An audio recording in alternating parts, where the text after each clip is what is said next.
Shalarth ID घोटाळा नितीन उपासनी गजाआड. नाशिक.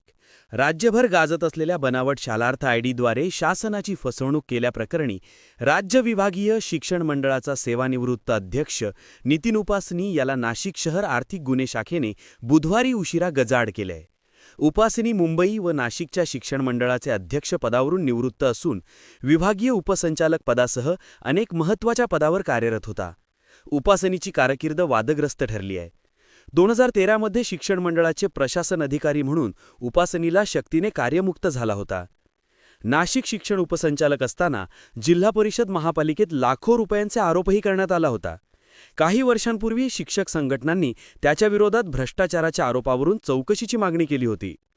उर्मटपणे भाष्य करणे, शिक्षक मान्यता, संच मान्यता, शिक्षण समायोजनाचे प्रस्ताव दिरंगाई यामुळेच त्याची कारकीर्द चर्चेत आहे.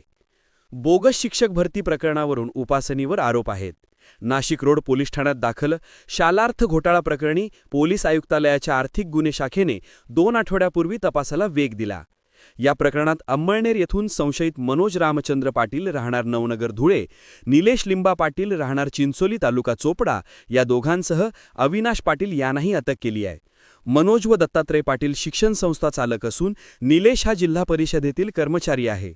गुन्हे शाखेचे पोलीस उपनायुक्त किरणकुमार चव्हाण, सहाय्यक आयुक्त संदीप मिटक यांच्या आदेशान्वये आर्थिक गुन्हे शाखेचे निरीक्षक रामदास शेळके तपास करीत आहेत. या गुन्ह्यात नाशिक रोड पोलीस ठाण्याचे तत्कालीन वरिष्ठ पोलीस निरीक्षक निलंगित अशोक गिरी यांनाही सहसंशयित केले आहे. यामुळे शिक्षण वर्तुळातील अनेकांचे धाबे दणाणले आहे. Haribhau Sonawane, bureau chief, Nashik.